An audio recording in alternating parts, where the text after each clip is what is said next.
Live. Everywhere. On netrootsradio.com.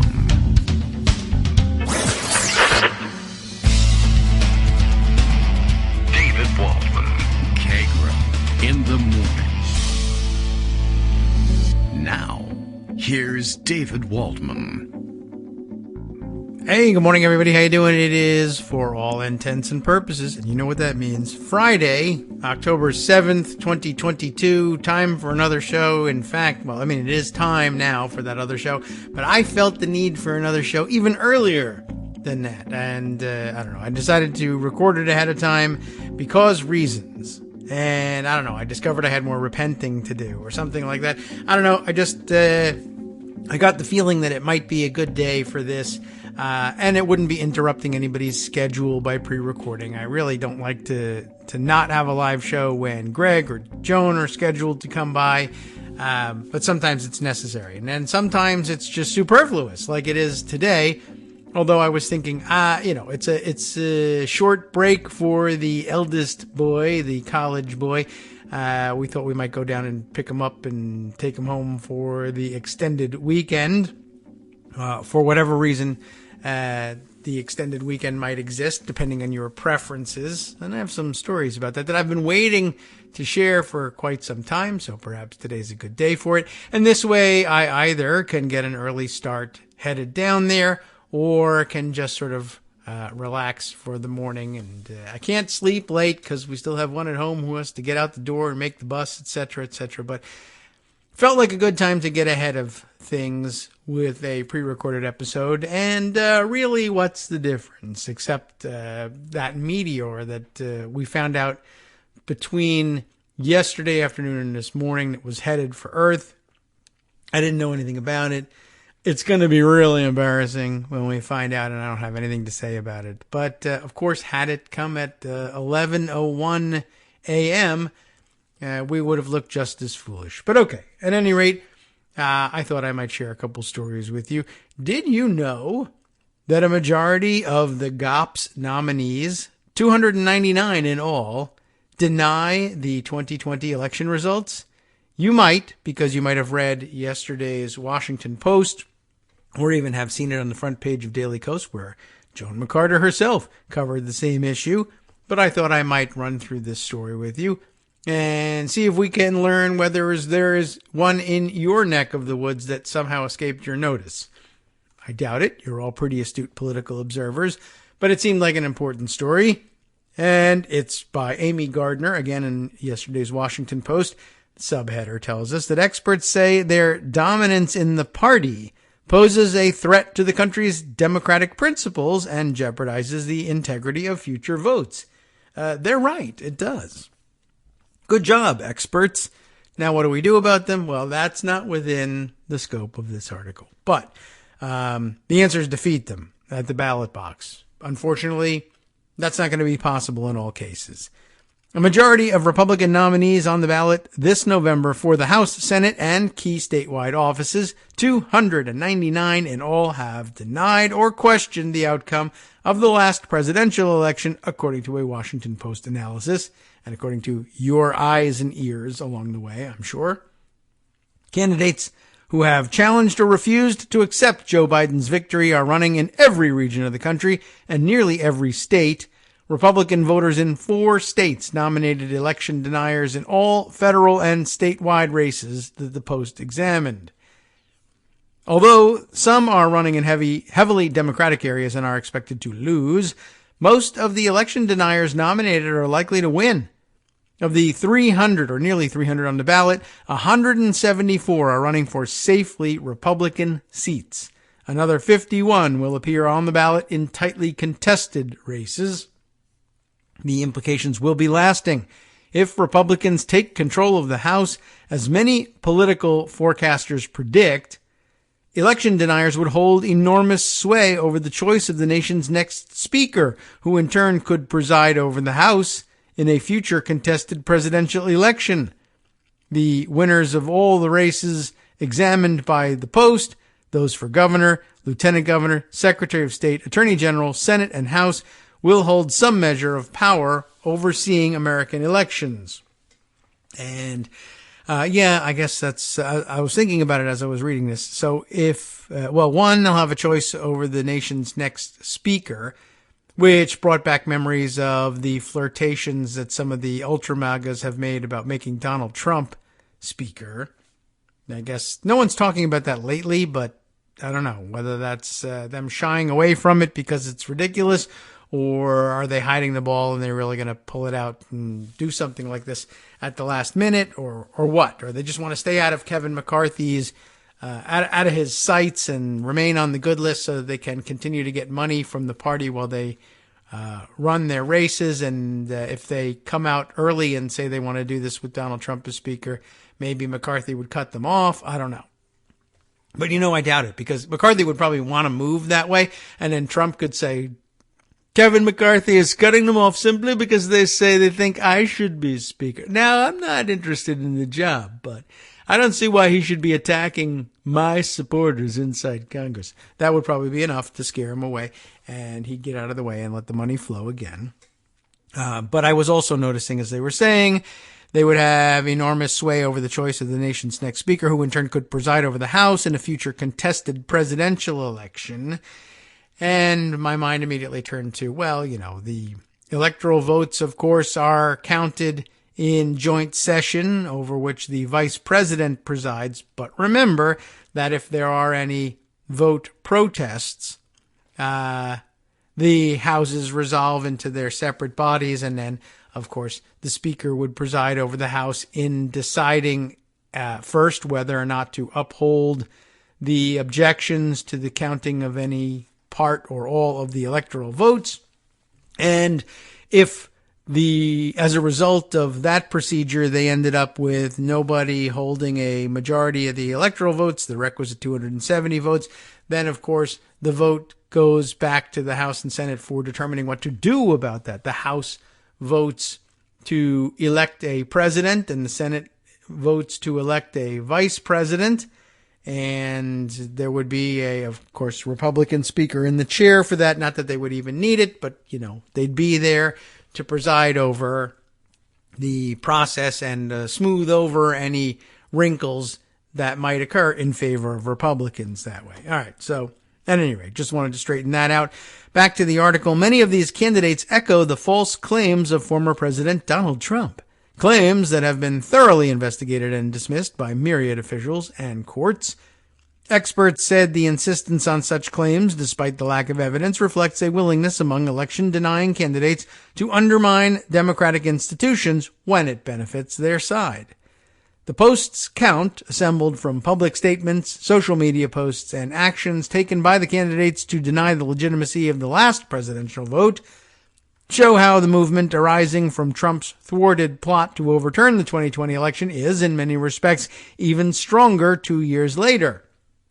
Far from repudiating candidates who embrace Trump's false fraud claims, GOP primary voters have empowered them, not Democrats crossing over to meddle in the election, or not Republicans swayed by advertisements paid for by Democratic operatives. Actual Republicans doing actual Republican things have empowered them. The issue is dominated in key battlegrounds. In Warren, Michigan, on Saturday, Trump campaigned for 3 statewide candidates, all of them deniers. Tudor Dixon for governor, Matthew DePerno for attorney general, and Christina Caramo for secretary of state. I don't believe we'll ever have a fair election again. Oh, it was Donald Trump saying, rather than, I strongly don't believe we'll ever have a fair election again. Trump told the crowd, I don't believe it. Scholars said the predominance of election deniers in the GOP bears alarming similarities to authoritarian movements in other countries, which often begin with efforts to delegitimize elections. Many of those promoting the stolen election narrative, they said, know that it is false and are using it to gain power. Difficult to tell the difference. Difficult to know whether it matters whether you can tell the difference. Election denialism is a form of corruption, said Ruth Ben-Ghiat, the author of Strong Men, Mussolini to the Present, and a historian at New York University. The party has now institutionalized this form of lying, this form of rejection of results. So it's institutionalized illegal activity. These politicians are essentially conspiring to make party dogma the idea that it's possible to reject certified results.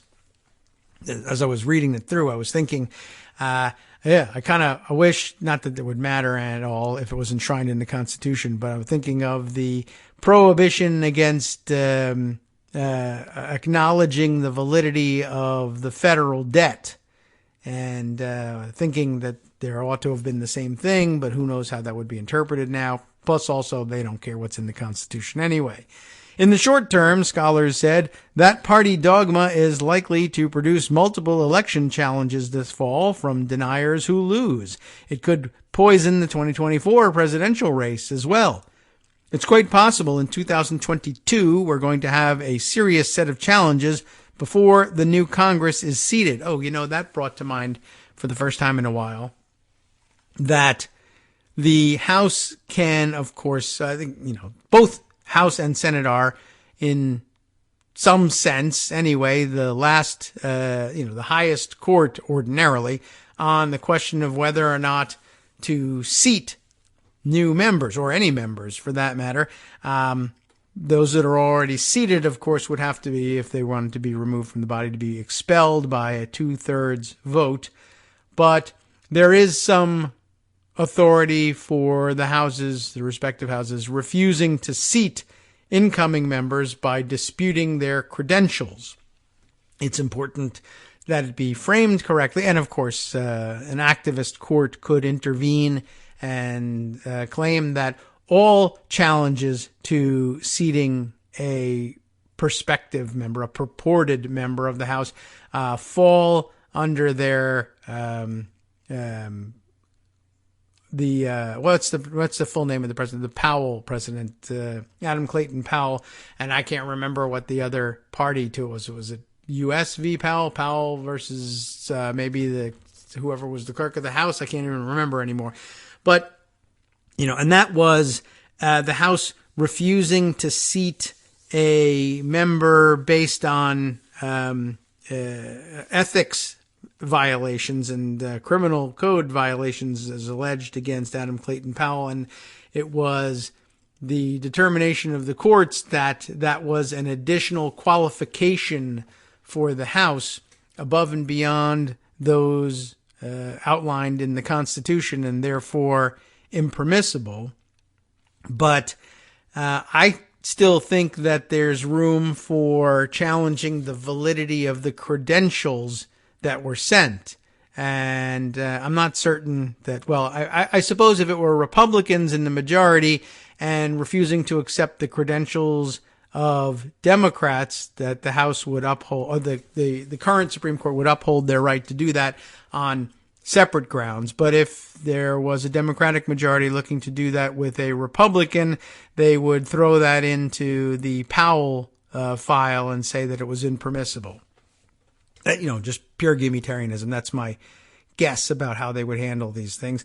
But we'll see. At any rate, just something to keep in mind.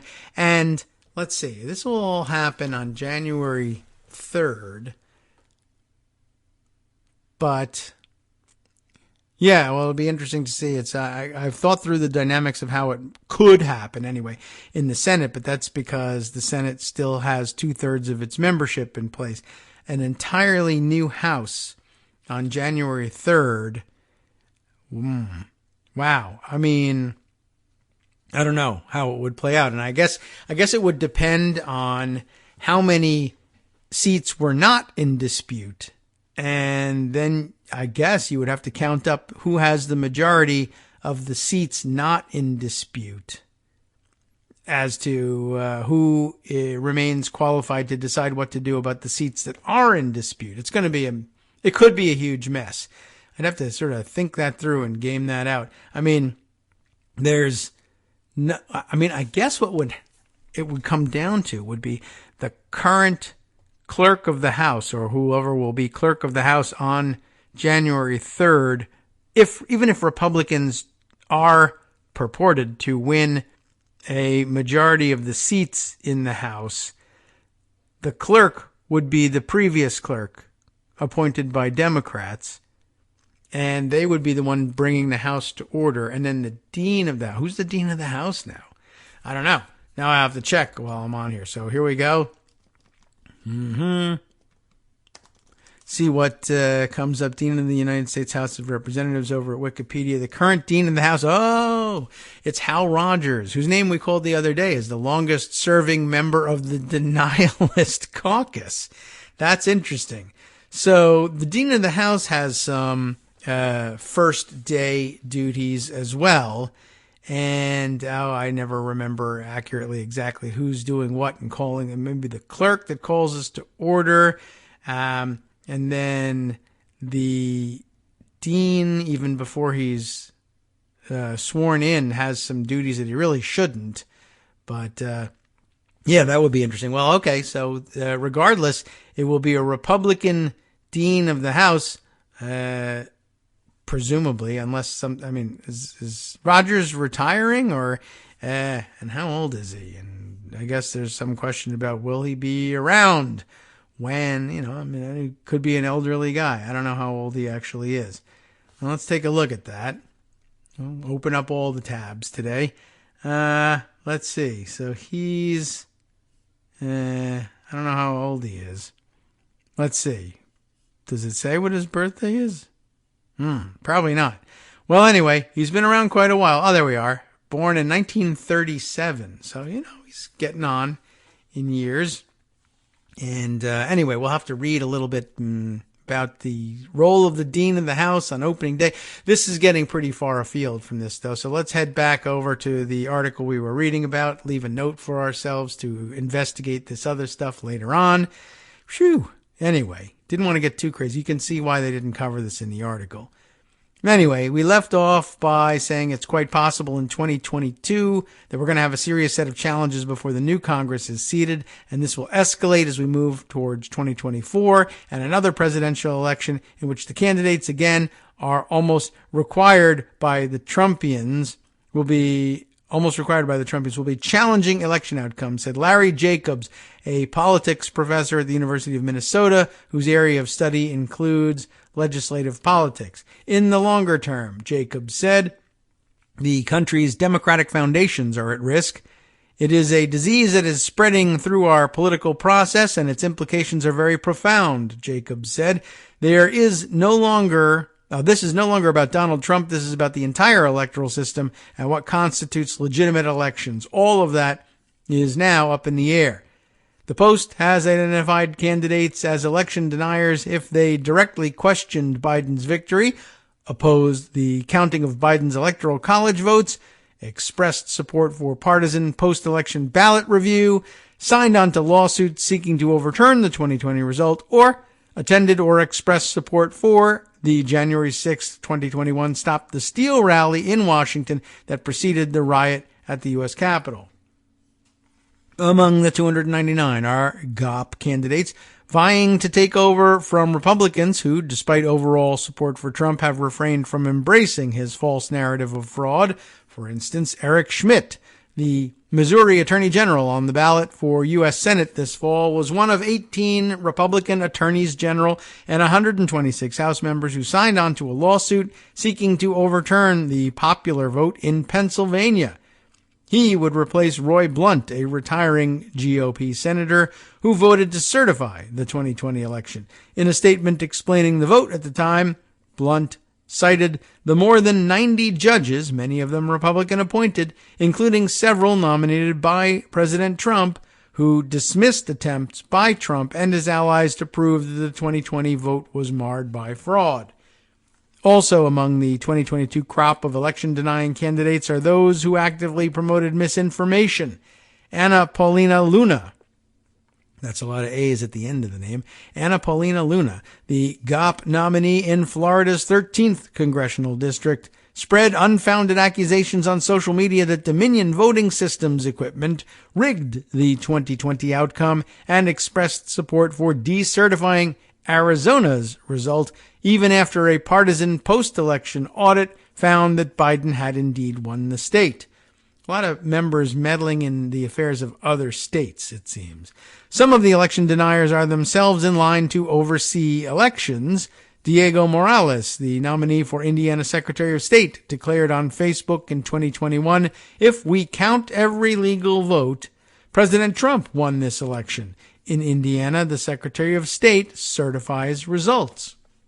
Now, again, that's another wrinkle to throw in there. Supposing that Democrats find themselves among, a sea of challenges, and I don't know, maybe let's say it's not yet determined how those challenges are going to be handled in the House. But a lot of times, if you are receiving a slew of certifications for the election of members of the House, let's say from Indiana, and this guy has won, although I guess he won't be in office yet by the time the certifications are done for these candidates. So I don't know. But maybe incumbent secretaries of state will by that point at least be suspected of having signed on to the Trumpian agenda. And here's a question, could Democrats in early 2023 make a credible claim that the Republican Secretary of State of some state or another had sent invalid certificates of election purporting that the Republican delegation from that state were the winners when they really weren't? It's one of many headaches involved in this, figuring this puzzle out. It could be real chaos if Democrats join in the questioning. You hope that they won't, but I don't know. At some level, maybe you hope that they do, just to show how dangerous this really is. But I don't know. I don't suspect that any of them will really have have an interest in doing so, unless they really genuinely think that people who are not legitimately the winners of their campaigns are being certified nonetheless by Republican secretaries of state. But if that should come to be the case, total chaos, I assume, in the House. So, wow, just watch out for that. Anyway, where we left off, all three of those candidates, we were talking about Anna Paulina Luna and Diego Morales and one other Eric Schmidt. All three of those candidates and many more like them are expected to win their November elections, barring major upsets. "My position is very clear," Luna said in a statement provided to the Post. She thinks it's clear, but, we may have questions about that. "We need to restore faith in the election process." And that starts by asking questions on how we can improve election integrity. One of the ways you can improve election integrity is defeating the candidates who are constantly questioning election integrity for no good reason. Morales, when asked through a spokesperson whether he continues to view the 2020 result as rigged, offered this statement: "Joe Biden is the legitimate president. He is doing a horrible job, but he is the president." That's actually better than most will offer you. It's wrong, but it's better than most will offer you. Schmidt did not respond to a request for comment. A Trump spokesman also declined to comment, so never mind the two of them for the moment. The Republican fervor to elevate election deniers this midterm cycle comes at a time when pro-Trump allies and activists are continuing to doubt the administration of elections in the United States, demanding investigations of voter fraud and accusing state and local election officials of rigging races or using fraudulent voting equipment. The convergence of those forces as the November elections draw near raises the chances that some of the candidates who don't win, along with their allies, are likely to question their defeats. A dozen Republican candidates in competitive races for governor and Senate, queried last month by the Post, declined to say whether they would accept the results of their contests. That, in turn, means that another close presidential contest in 2024 could produce even more chaos than what the country lived through in the aftermath of the 2020 vote, when pro-Trump rioters ransacked the Capitol. More officials may be willing to try to thwart the popular vote, potentially delaying results, undermining confidence in the democratic system, and sowing the seeds of civil strife. If we even make it to 2024, there could be more chaos than we know how to handle just in 2023, thanks to the 2022 elections. But I don't know whether Republicans know the game well enough to pull that off, but they'll learn pretty quickly if in mid-November we find out that the vast majority have in fact lost and they didn't take control of the House. And that's probably when they'll start gaming out what could they do to wrest control of the House away from Democrats. So we should probably wargame that one. And it would probably be a waste of time, generally speaking, knowing kind of where Democrats are in all of this. But it might be worth your time if you have plenty of it. Wargaming, what happens if Democrats are, at least at first, said to have lost the House, but at some point come to believe, for some reason, that enough of their candidates had in fact been cheated of legitimate victories that the control of the House of Representatives comes into question? And how far would Democrats go to press those claims, and how might they do it? But probably your first priority would be figuring out what Republicans will be being told by lunatics like John Eastman, or John Eastman style lunatics, if they in fact don't win control of the House but want to try to wrest it away through challenges. All right, where were we? The proportion of election deniers on the November ballot is particularly high in 3 battleground states where Trump contested his defeat in 2020: Arizona, Georgia, and Michigan. And that's where people are, of course, in Arizona, doing the partisan audits that ended up actually confirming Joe Biden's win in Arizona. But that's where the Cyber Ninja, quote-unquote, audit was in operation. Georgia is, of course, where the Fulton County grand jury is investigating Trump's interference in that election by calling Secretary of State Brett Raffensperger. And Michigan is where they are, of course, finding and arresting election officials for tampering with Republican election officials for tampering with the voting machines, in addition to Colorado, which is not mentioned here. But Michigan is having that problem as well. In fact, somewhere in pocket, I don't think we've discussed the Michigan cases. We must have at some point, Antrim County, right?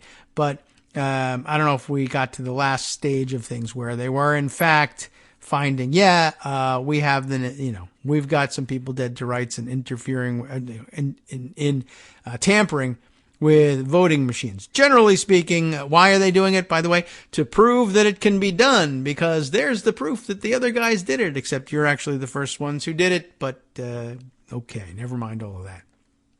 Anyway, those are the 3 states in which they're most worried: Georgia, Arizona, Michigan. Election deniers have targeted offices in each of these states, as well as in other battleground states, including Wisconsin, Nevada, and Pennsylvania, potentially giving Republicans a platform from which to challenge a popular vote that they do not agree with in 2024.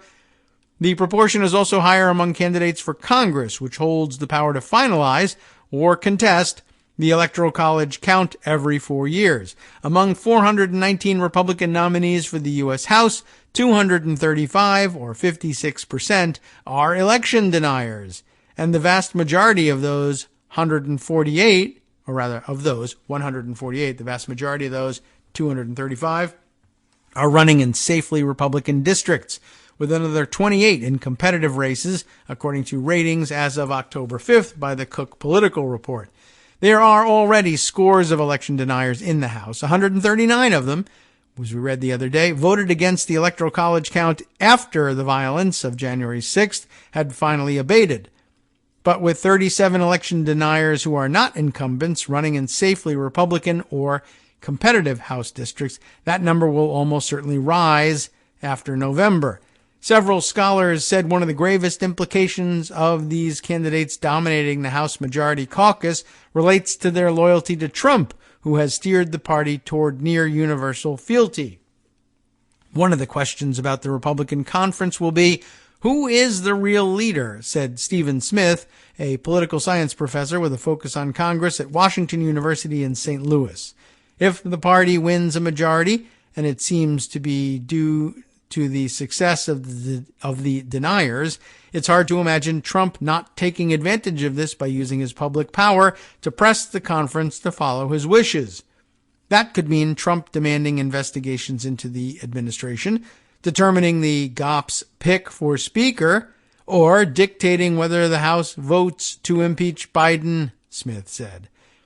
Trump, who has never acknowledged Biden as the legitimate president, was himself twice impeached, of course. Trump has amply demonstrated his penchant for driving Republican legislative action, including this past weekend when he excoriated Senate Minority Leader Mitch McConnell for supporting a stopgap spending bill that included aid for Ukraine. Republicans, who won their primaries thanks to a Trump endorsement, may be reluctant to defy him.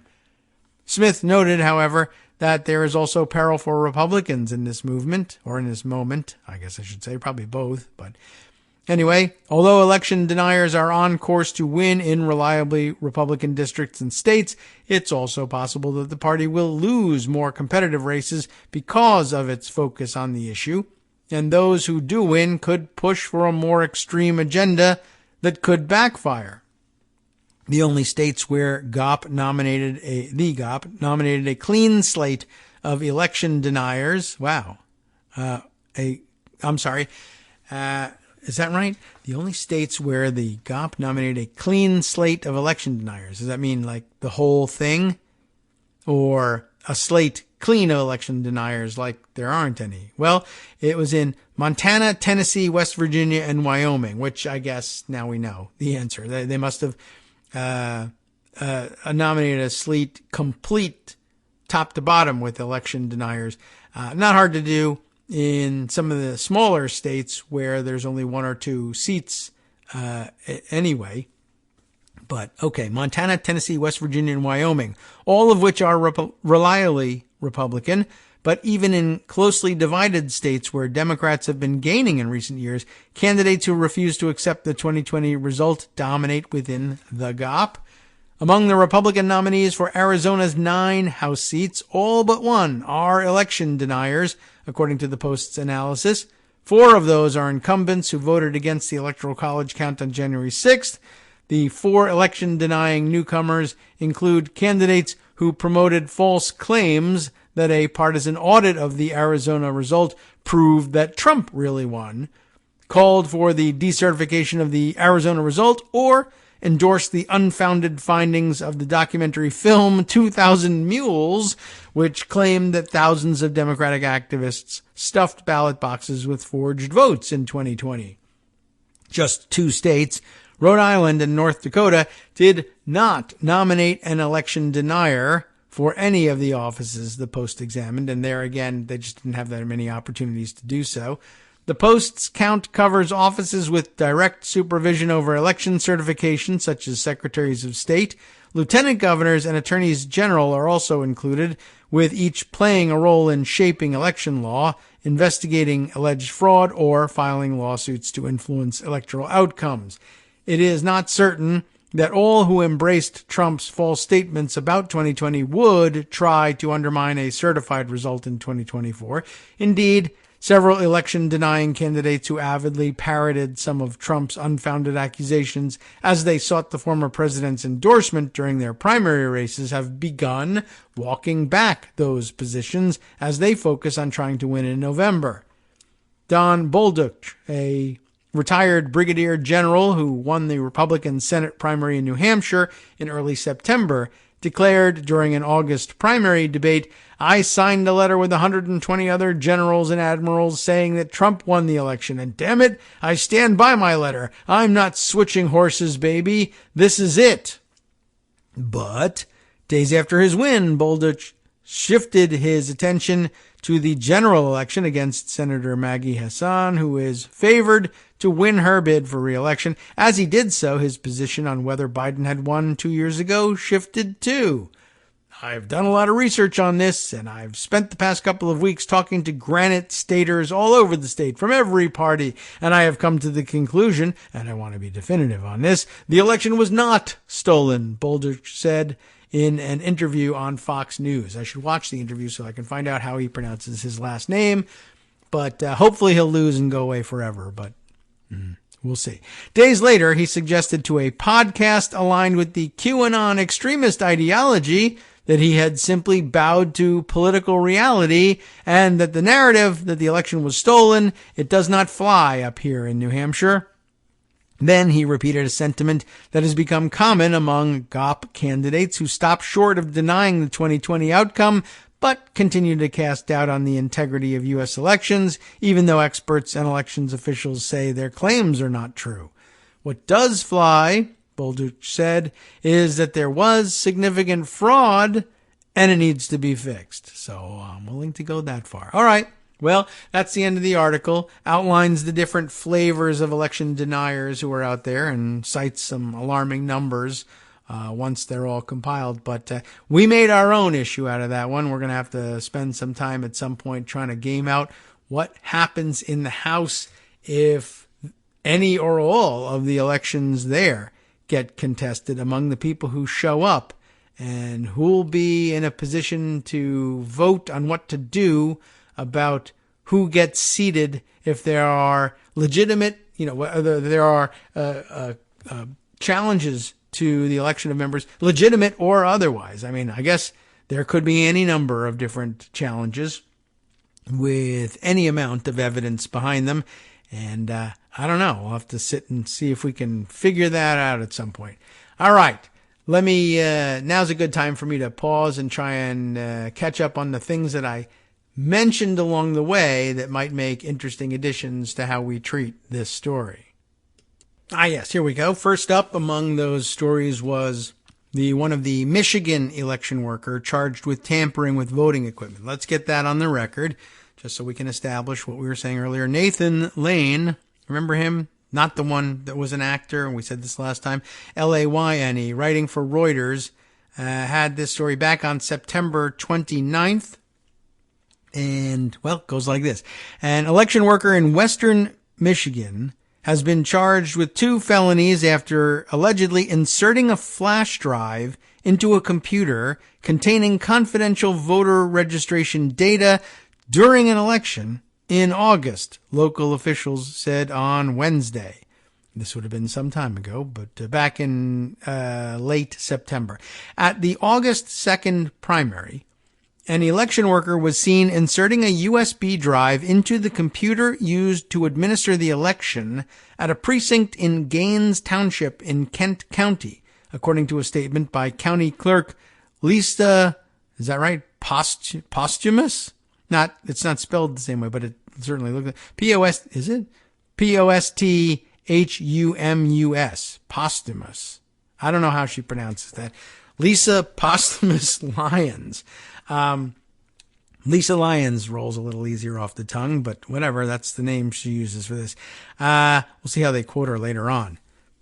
The incident highlights the so-called insider threat risk that has increasingly worried election officials, especially in battleground states like Michigan, where falsehoods about systemic voter fraud in the 2020 election have spread most widely. This incident is extremely egregious and incredibly alarming. Not only is it a violation of Michigan law, but it is a violation of public trust and of the oath all election workers are required to take, Lyons said in the statement. Chris Becker, the county's prosecuting attorney, said he had charged the election worker, James Donald, Holkboer. I'm guessing, one of those Dutch names. It's fairly common there in Michigan. Holkeboer. James Donald Holkboer, with falsifying election records and using a computer to commit a crime. If convicted, he could face up to 9 years in prison. Holkboer, maybe I'm still sorry. Anyway, could not be immediately reached for comment. He was being charged with a crime. So anyway, while Lyons did not name Holkboer, She said the incident involved one of the, quote, everyday citizens trained and certified by clerks to work the precincts and absentee county boards and was not an employee of the county or Gaines Township. Slightly different, but cheating's cheating. The election worker was seen by a witness at a precinct in Gaines Township inserting a USB drive into the electronic poll book, the computer used to administer the election. The poll book contains voter registration data, including confidential information barred from release under Michigan laws. Lyons said the breach did not impact the outcome of the August primary, as it occurred after the files had already been saved to the precinct's encrypted system. She said the poll book is not connected to any tabulation equipment or the internet.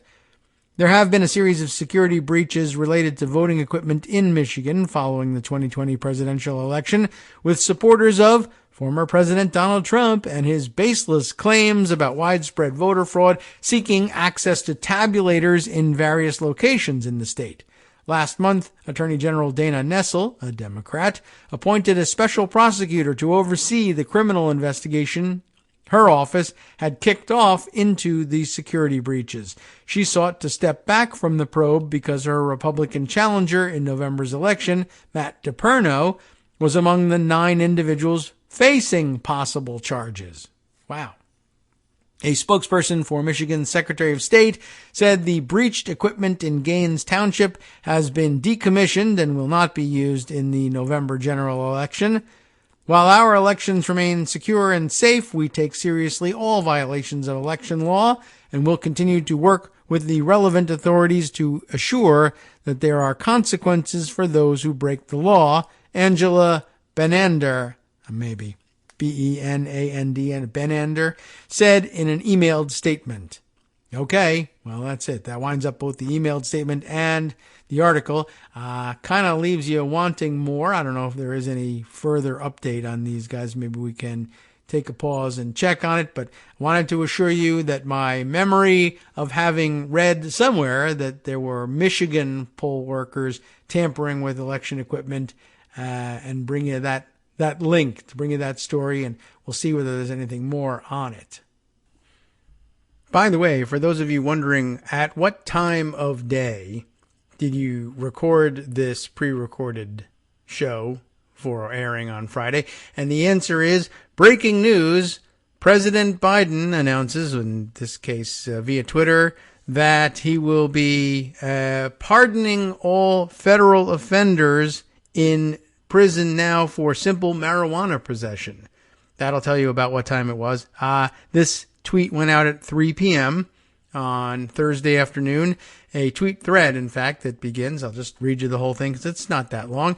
As I've said before, President Biden says, no one should be in jail just for using or possessing marijuana. Has he said that? I guess so. Today, I'm taking steps to end our failed approach. Allow me to lay them out. Go ahead, man. I've got all day. First, I'm pardoning all prior federal offenses of simple marijuana possession. There are thousands of people who were previously convicted of simple possession who may be denied employment, housing, or educational opportunities as a result. My pardon will remove this burden. Nice. Second, I'm calling on governors to pardon simple state marijuana possession offenses. That's a good call, too, because some Democratic governors will likely follow suit. Republican governors who probably would ordinarily want to follow suit maybe will be tempted not to, so as not to give Biden a win, but then they deny themselves. I don't know. We'll see what they do. It's a pretty good call. Calling on governors to pardon simple state marijuana possession offenses. Just as no one should be in federal prison solely for possessing marijuana, no one should be in local jail or state prison for that reason either. Third, we classify marijuana at the same level as heroin, and, by the way, more serious than fentanyl, which is, flaring up its crazed scares again. I think yesterday, even before this announcement, people were out, scaring people about, oh my God, they're going to give out rainbow-colored fentanyl pills as candy this year, and our kids are not going to know. And once again, A little bit odd, given that people are usually selling fentanyl for profit. This time they'll be giving it away for free and killing all of their potential customers later on. But hey, this is about the 90th time this has been spun, whether it was fentanyl or any other drug. Let's see, we left off. Oh, yes, right. Asking Secretary Becerra and the Attorney General to initiate the process of reviewing how marijuana is scheduled under federal law. I think it's scheduled for about 4:20 today. Oh, I see what you mean. The schedule of, yes, narcotics. I see. Okay. Well, at any rate, I'd also like to note that as federal and state regulations change, we still need important limitations on trafficking, marketing, and underage sales of marijuana. Okay. Sending people to jail for possessing marijuana has upended too many lives for conduct that is legal in many states. That's before you address the clear racial disparities around prosecution and conviction. Totally true, of course. Today, we begin to right those wrongs. And, of course, lots of Twitter reaction to that. But who cares? I just wanted to, get the news to you. And now we've got it. There's a whole full written statement, etc. But I think probably I'll provide you with a link to that tweet thread. You can examine it yourself, though by the time it gets you, you will doubtless already have seen it. Just wanted to throw it in there to give you some context about when and how these pre-recorded shows are made. I don't know. It's probably nothing to do with it. Just there it is. Also emerging as breaking news yesterday is this from Spencer Sue from the Washington Post. Sending around his article that the first of the Proud Boys leaders is set to plead guilty to January 6th seditious conspiracy charges.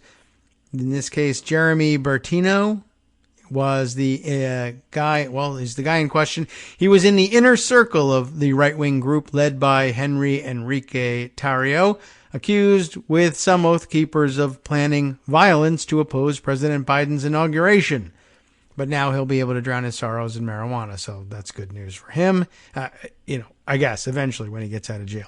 A lieutenant of longtime former Proud Boys chairman Henry Enrique Tarrio is set to become the group's first member to plead guilty to seditious conspiracy in the January 6th Capitol riot, deepening the government's case against an organization accused of mobilizing violence to prevent the inauguration of Joe Biden, according to court records.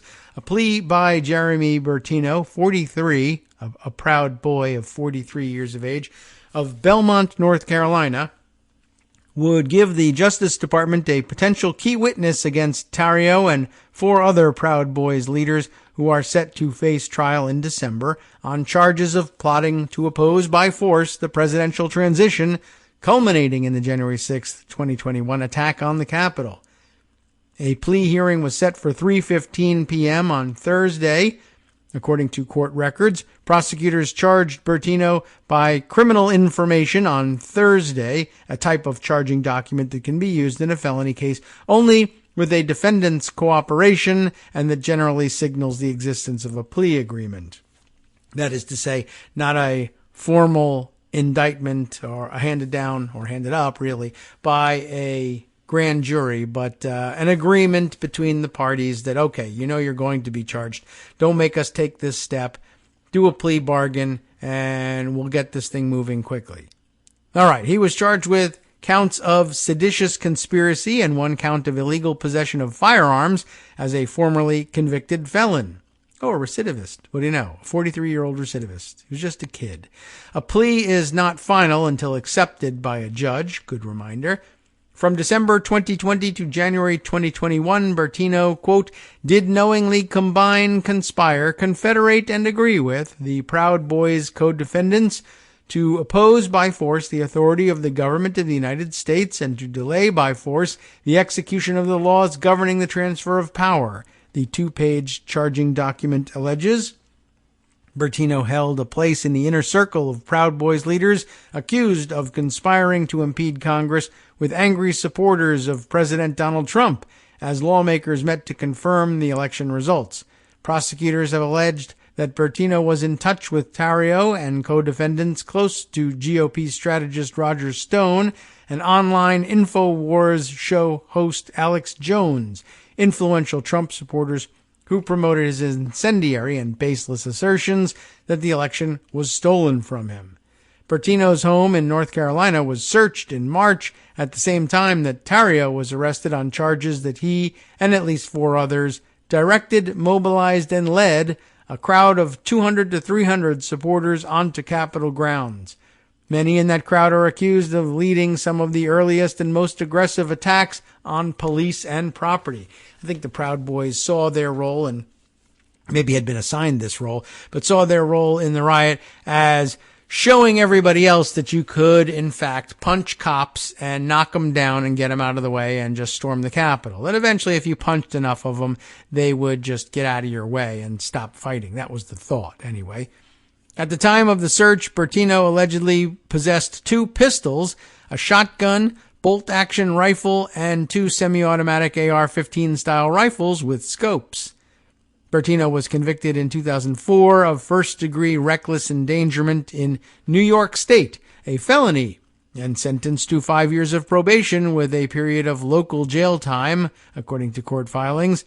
Tarrio is a former aide to Stone, who remained in contact with Trump at Mar-a-Lago and in Washington in the weeks leading up to the January 6th attack. Stone coordinated post-election protests and privately strategized with figures such as former National Security Advisor Michael Flynn, the notorious spy, and Stop the Steal organizer Ali Alexander, the Post has reported. Stone communicated via encrypted texts after the 2020 election with Tarrio as well as Stuart Rhodes, the founder and leader of the Oath Keepers, a second right-wing extremist group. Rhodes and other group allies are currently on trial, accused of playing an outsized role in planning for and organizing violence at the Capitol.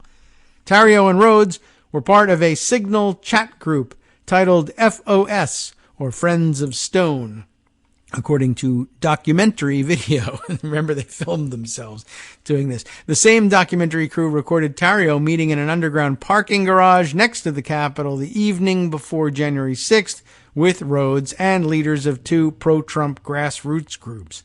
Jones, meanwhile, promoted a November 20th, 2020 podcast by Tarrio in which he suggested, in an expletive-laden call, that Trump supporters infiltrate the Biden inauguration and turn it into a circus, a sign of resistance, a sign of revolution.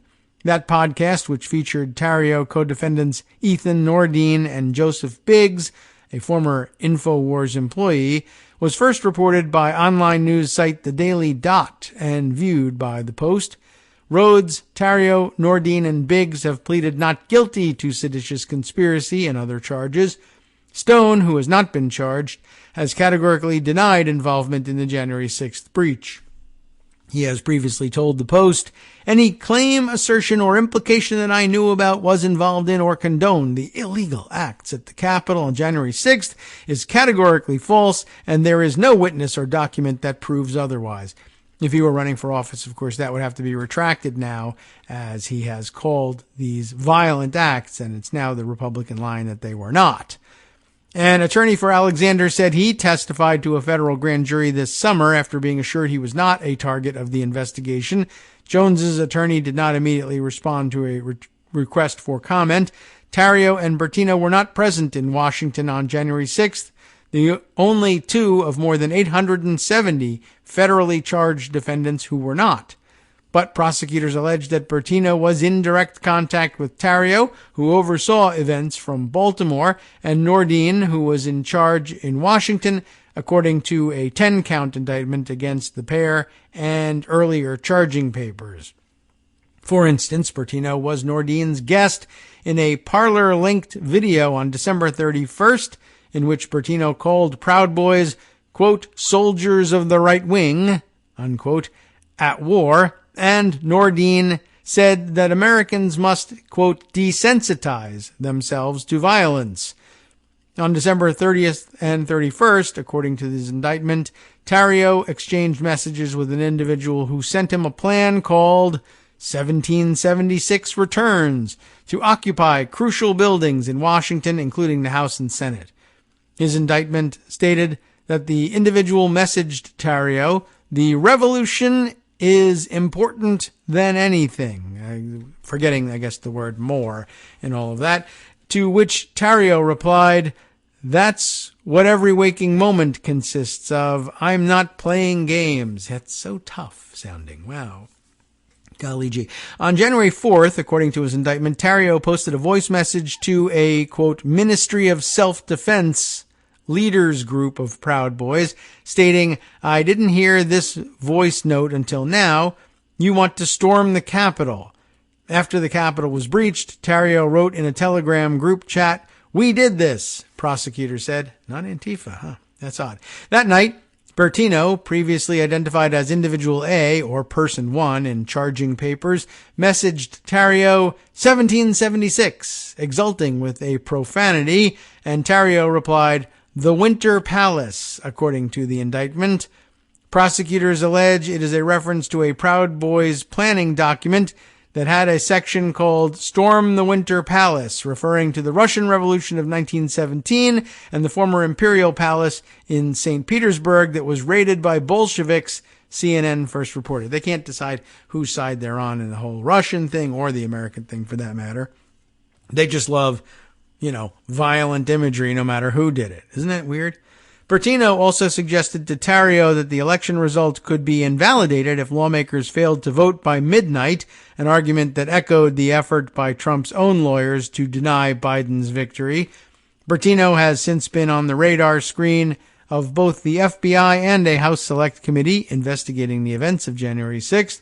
Bertino told the House panel that membership tripled after Trump famously urged the Proud Boys to, quote, "stand back and stand by" during the 2020 presidential debate, according to a video clip of his interview played in a House hearing in June.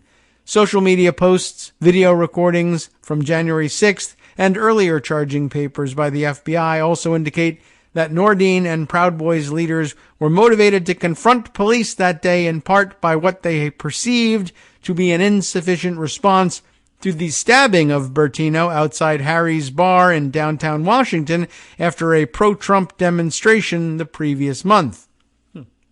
In a Proud Boys live stream video taken at the Capitol shortly before it was stormed, Nordine can be seen shouting at police through a bullhorn, "You took our boy in and you let our stabber go," an apparent reference to Tarrio's arrest and the dismissal of charges against another man initially accused of being involved in a December 12th melee.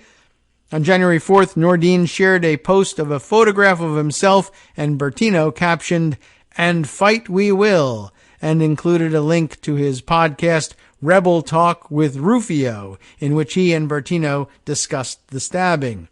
Before Bertino, all 4 of 14 people hit with the historically rare charge of seditious conspiracy in the Capitol riots were affiliated with the Oath Keepers. At least 2 other Proud Boys defendants have pleaded guilty to conspiring to obstruct Congress's joint proceeding on January 6th and agreed to cooperate with the government. Matthew Green, 34, of Syracuse, New York, and Charles Donahoe, 34, of Kernersville, North Carolina. So there's where we stand. 3:15, by the way, at this point has come and gone, so we'll see whether there's any additional news to add to that, but I think that probably sums it up for now. We're kind of, in case you were wondering exactly what time were you recording this, we may be in between the announcement of this deal being made, the date, or rather the time set for when the plea agreement is expected to be entered, and that time at which we might expect the mainstream media to have completed, printed, and uploaded and shared on social media its write-ups about the story. But I think that probably brings you mostly up to date on that front.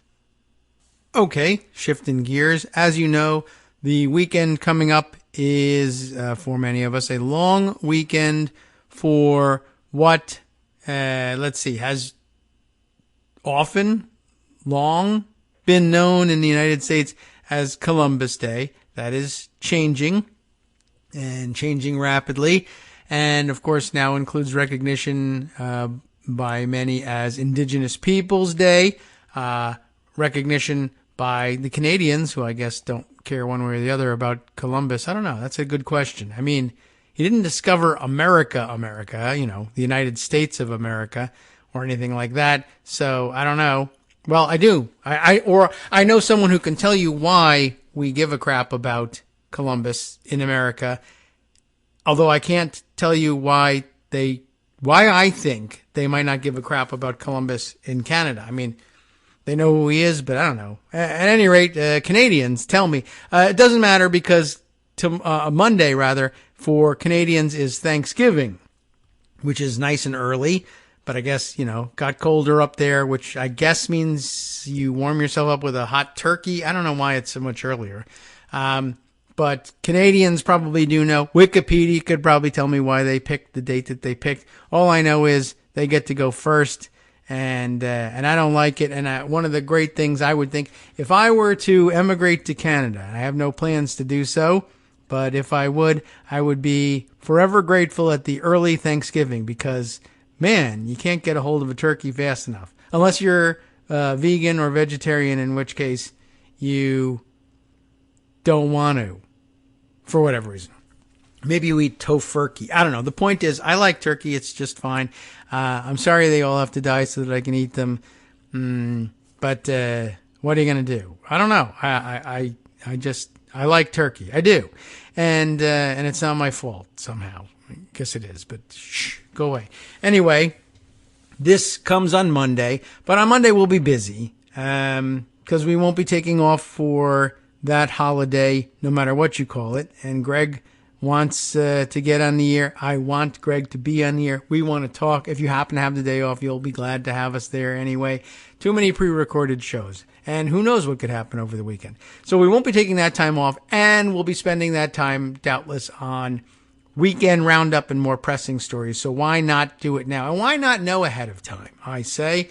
Who knew that there would be this many things waiting for me, that I've been waiting on some of these things, to include some of these things, probably, well, at least one of them more than a year. At least one of them more than a year, and one of them about a year, that I just didn't get to talk about Columbus Day the last time it came around, or I stopped talking about it. I don't know. Anyway, I was reminded of it by Josh Marshall, who tweeted some time ago, September 30th, about Columbus Day. Why? Oh, he was responding to Elise Stefanik, the Looney Tunes lady from upstate, saying, I suppose far-left Albany Democrats attempt by Democrats, there's an apostrophe in there. I suppose far-left Albany Democrats' attempt to rewrite history by renaming Christopher Columbus Day. Oh, she's saying, not I suppose. I oppose. I oppose it. I suppose she opposes it. Anyway, this is nothing more than virtue signaling to the radical far-left mob, yada, yada, yada. And Josh Marshall responded the next day, but it was September 30th. You can do Columbus Day or not. But one thing getting rid of Columbus Day definitely isn't, is rewriting history. This is an interesting thought. Columbus was a fascinating but deeply weird dude, that's one way of putting it, who stumbled on and then terrorized a few Caribbean islands. He didn't sign the Declaration of Independence or anything, was never president, obviously. It's kind of a minor portion of the Americas at all, anyway, that he actually landed on. Columbus died in disgrace, he goes on to say, almost 3 centuries before the U.S. came into existence. The fact that he has a day in the U.S. is mostly about Italian-American ethnic pride, beginning in the late 19th and early 20th century. It was an effort to argue that Italians weren't alien or outsiders to the American experience, as many viewed them at the time, but actually part of the very origins of the discovery and settlement of the New World. That's a salutary thing on its own, but never had much to do with Columbus himself. Okay, quite right, it seems, and maybe this is a good opportunity then to share with you a few other writings on the subject. I'm not sure how long this one has been in pocket, but it goes back a ways, October 9th, right around the date we're at now, and I guess right around the holiday. But from October of 2015, and Smithsonian Magazine, always a good source, why Christopher Columbus was the perfect icon for a new nation looking for a hero. Now, this would be a now very much outdated view, I guess. But I don't think they're attempting to argue in this headline in the way of putting him as a perfect icon for a new nation, that currently he stands as a perfect icon for this nation. But maybe, well, at the time that they were looking to adopt Columbus Day as a holiday, Columbus became Columbus in the American Revolution, when the United States sought out an origin story that didn't involve the British. Okay. Of some interest there. And then there'll be more about how it evolved later on, but this is an interesting start. Brian Handwerk, with an E, Handwerk, like twerk, but without the T, science correspondent at Smithsonian Magazine, writes this story. America's love affair, such as it has been, with Christopher Columbus has been a rocky one. Some savor his day to celebrate Italian-American heritage, while others chafe, to say the least, at the impropriety of honoring a man who enslaved and killed thousands of native peoples. But our ubiquitous statues and Columbias testify to how passionately most of the nation once embraced Columbus. And if the object of such ardor seems inappropriate in the modern world, there's also ample evidence that the whole affair began rather badly, not with the affection for Columbus himself, but with a disdain for England and the desire for a uniquely American hero. And I don't know that even those who oppose the observation of Columbus Day would argue with the proposition generally made that Columbus is a uniquely American hero. I mean, viewed in the sense of, well, a uniquely American hero probably would have persecuted, tortured, and murdered Native Americans. That's kind of what the immigrant American experience in the old school days was all about. Anyway, as Columbia University historian Claudia Bushman says in America Discovers Columbus, get it?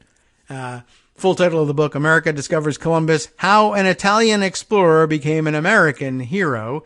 The cult of Columbus rose in part because it, quote, provided a past that bypassed England. That makes a certain amount of sense. I think that's very likely. Native Americans called these shores home for perhaps 15,000 years before Columbus arrived. Norsemen reached North America centuries before Columbus, and even his contemporaries may have reached the New World first, according to this linked intriguing map. I'm sure it is intriguing. I just don't have time to click on it, and even if I did, I would just say, you're right, that is intriguing. Go take a look at this map. In any event, Columbus never even set foot on the North American mainland, as John Cabot did in 1497. So, how did Columbus become the idealized symbol of New World discovery? It didn't happen right away. For several centuries after the voyages of discovery, Columbus, Cabot, and other explorers were mostly bypassed by history. By the time Columbus dies, he's kind of a forgotten figure, as was John Cabot. Both of them were largely ignored within a decade or so of their deaths, says University of Bristol historian Evan Jones. In the mid-1700s, they were mentioned in history books, but as rather peripheral figures, not as heroes. The 200th anniversary of Columbus's landing in 1692 featured neither words or deeds commemorating the explorer, according to University of Notre Dame historian Thomas J. Schlereth's 1992 study in the Journal of American History, which coincided with the 500th anniversary of the landing. What changed? 300 years passed. But also, American colonists needed a heroic symbol for their new independent nation, Columbus. I've skipped over some punctuation here. So what changed? American colonists needed their own hero, period. Columbus, albeit with some ahistorical narrative tweaks, fit the bill rather nicely. Cabot did not, despite the fact that he was no Englishman, but an Italian, like Columbus himself. Did you know that? I don't think I remember that from the history books. Probably knew it as a kid when we did the Explorers. But John Cabot was or is a much better person to have made much of, Bushman adds, but Cabot sailed under an inconvenient flag. Particularly after 1776, the Americans don't really want to associate themselves with things, including Cabot, that represent British claims to North America at a time when the United States was asserting its independence, Jones notes. What they like about Columbus is that at this time, he's being portrayed as almost being an Enlightenment figure. He represents freedom, a guy who had turned his back on the old world and sailed in the name of a monarch and then been treated very badly by that monarch. Aha! Widespread accusations of colonial misgovernance led the Spanish crown to have Columbus arrested and returned to Spain in chains, where he served a short prison term. Though King Ferdinand freed him and later financed a fourth voyage, Columbus's prestige and power would never really recover.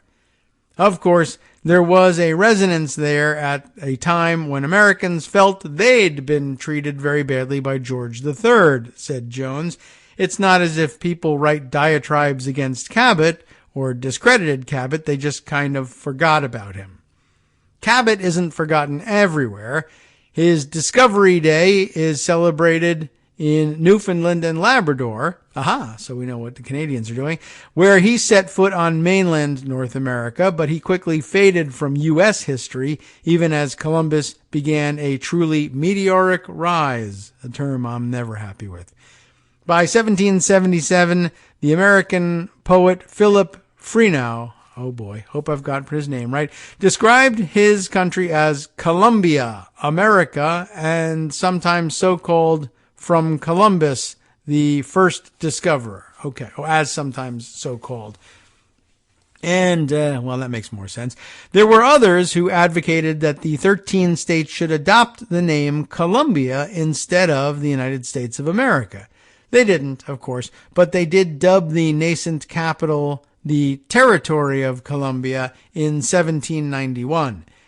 King's College, named under the rule of George III, was renamed Columbia in 1784. South Carolina announced Columbia as its state capital in 1786. In 1788, the Society of Tammany, or Columbian Order, was founded. It later became the power-brokering machine of the Democratic Party in New York, headed by Boss Tweed. It took as patrons Tammany, the legendary Indian chief of the Delaware tribe, and Columbus himself, these two figures being thought of as archetypically American, wrote John Larner in Proceedings of the American Philosophical Society during the Columbus Quincentenary. What was it about Columbus that endeared him to so many during this period? Larner asserted that few Americans of the time knew much about Columbus the man. An excerpt from the paper. For most patriots, I would imagine, two things sufficed. The first was that he wasn't English. The second was that, as it was believed, he had been treated with ingratitude by an old-world monarchy. Among the toasts drunk at the Tammany celebration of the tercentennial, toasts played a large part in these early commemorations, was one that asked, "May the deliverers of America never experience that ingratitude from their country which Columbus experienced from his king." Wasn't even really his king, but I guess that's the king he was working for, huh? Columbus also provided a convenient way to forget about America's original inhabitants. I guess that part's not very surprising, is it? In early American textbooks from the 1700s, Columbus is the first chapter. Columbus starts American history, says Claudia Bushman. There's nothing about the Indians. In the 1700s, you had to have a different way of thinking about America. Some of these books even show pictures of Columbus in colonial-era clothing. People had a very shaky concept of even how many years had passed. In extreme cases, Bushman adds, Columbus has been employed to entirely obscure not only the Native American era, but also the British colonies. There was a 20th century statue in Worcester, Massachusetts, with this great inscription telling how wonderful it was that Columbus was, quote, inspired by the Lord to go forth, search for, and find these United States of America. So there, you've just eliminated 300 years of history, she notes. If the cult of Columbus was always more about an ideal than the man himself, that concept found full expression in the creation of Columbia, a feminine figure that came to represent the young New World nation. This allegorical symbol appeared in newspapers, engravings, magazine titles, place and ship names, songs, and political cartoons of publications like Puck and Harper's Weekly. The adjective Columbian was applied to stand for uniquely American virtues and graced everything from school books to learned societies like the Columbian Institute for the Promotion of the Arts and Sciences, a major influence on what later became the Smithsonian Institution. Hail Columbia, written for George Washington's first inauguration and refitted with lyrics 9 years later, was the nation's de facto national anthem until the close of the 19th century. This female Columbia became so ubiquitous and enduring that many learned Americans no longer recognize the connection even when surrounded by examples of it. When I gave a seminar over the summer to a bunch of high-flying Fulbright students from the U.S., all of whom were history majors, none of them were even aware of the Columbus-Columbia connection, Jones said. They were fascinated by it, having grown up with Columbia as a name and an icon, but never really having thought about where she came from. Where she did not come from, not really, was Christopher Columbus the man. Columbus, as a historical personage rather than as a symbol, wasn't really visible until Washington Irving's 1827 biography essentially reimagined him, Bushman explains. That's the first time he really appears, as far as I could tell. His remaking by Washington Irving really changes the whole way he's considered. It's a beautiful whitewash job. But for those like Bushman who delve into the history behind Columbus the person, neither the humanizing Irving portrayal nor the symbolic Columbus square with the deeds of the man himself. It's a shock to go back and read the original documents and see that all the mean things they say about Columbus are true, Bushman said. He was a terrible figure, really, who somehow became an idealized symbol for a nation. It's simply remarkable how these things happen in history. And it is. It's pretty remarkable. Okay, that's a good kickoff for our consideration of the day, which, probably won't go too far beyond remarking a little bit on these two pieces that I have to share with you. The second one here has been waiting about a year. From The Atlantic, Yoni Applebaum wrote this piece and published, actually a long time ago, but it's been waiting in pocket for about a year. But this one is even older than the 2015 piece. I didn't realize that. This is from October 8th, 2012. How Columbus Day Fell Victim to Its Own Success. Kind of an interesting, different angle on the day. Let's get it all out in the open on Friday. It's worth remembering, the subheader says, that the now controversial holiday started as a way to empower immigrants and celebrate American diversity. That is kind of an interesting angle to take on things. Let's see where it goes, or where it went some 10 years ago. Today is Columbus Day. It is not. It is on Monday, and this was written in 2012 anyway. But then, at that point in time, today was Columbus Day, a solemn occasion marked by parades, pageantry, and buckets of fake blood splashed on statues of its namesake. Activists have turned the commemoration of Columbus's landfall in the New World into an annual protest against the celebration of genocide. What the protesters may not know, however, is that the holiday they are protesting once played a crucial role in forging a society capable of listening to their concerns. An interesting view. The curious tale of how Columbus Day fell victim to its own remarkable success. Christopher Columbus has been, from the first, a powerful symbol of American nationalism. In the early American Republic, Columbus provided a convenient means for the new nation to differentiate itself from the old world. And it's not even linking to the article we just read, because that isn't written for another 3 years. Interesting. His name, rendered as Columbia, became a byword for the United States. Americans represented their nation as a woman named Columbia, adopted Hail Columbia as an unofficial anthem, and located their capital in the District of Columbia. Italian Americans, arriving in large numbers in the late 19th century, took note of the reverence which their famous countrymen enjoyed.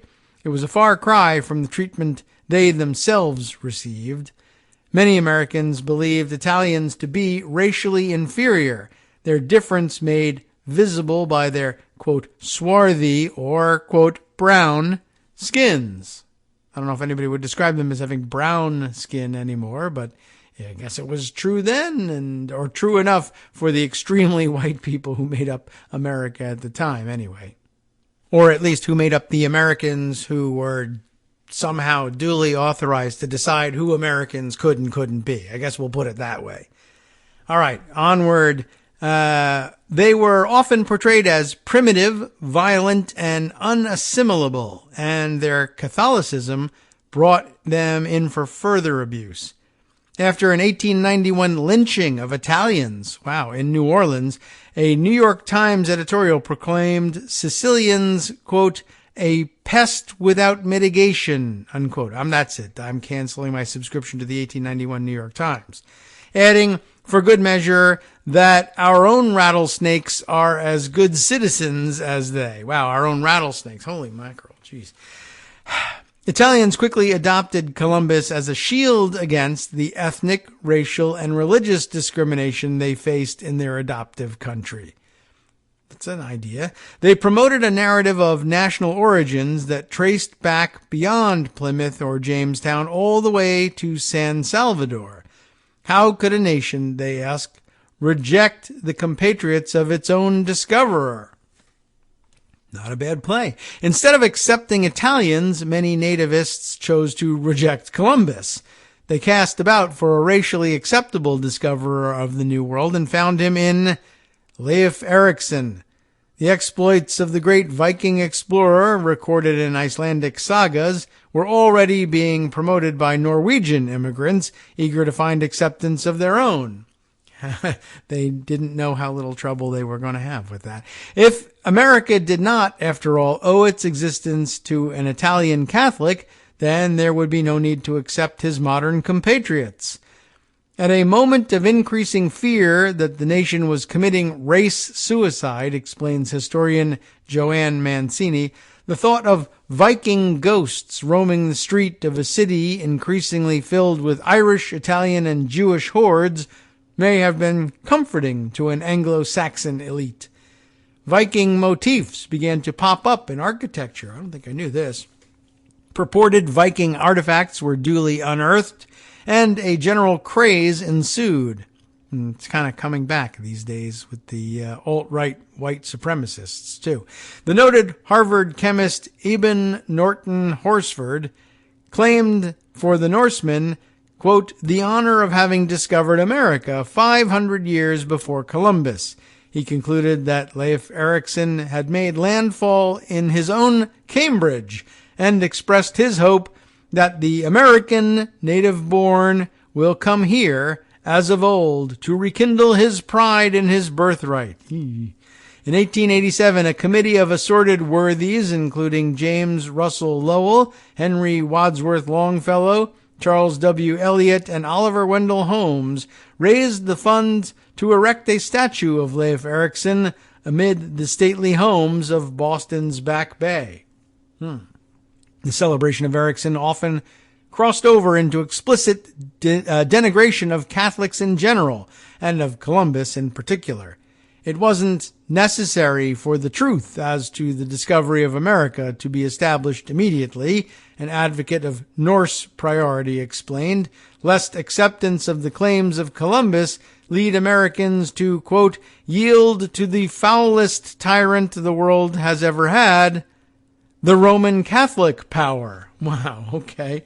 Such attacks certainly enjoyed support, but by the end of the 19th century, the enthusiasm for the coming quadricentennial celebrations overwhelmed anti-Catholic bigotry. Leading figures of the establishment advanced instead a Columbus stripped of his ethnic or religious particularity, an idol for straightforward patriotic veneration. Francis Bellamy, who wanted an American flag in every public school classroom, hit upon the idea of a national celebration of Columbus Day in the schools to mark the anniversary.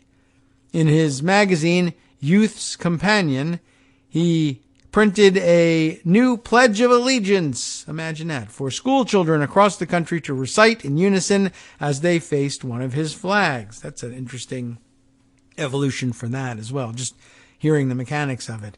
It addressed the pressing need, his magazine explained, to assimilate these children to an American standard of life and ideas.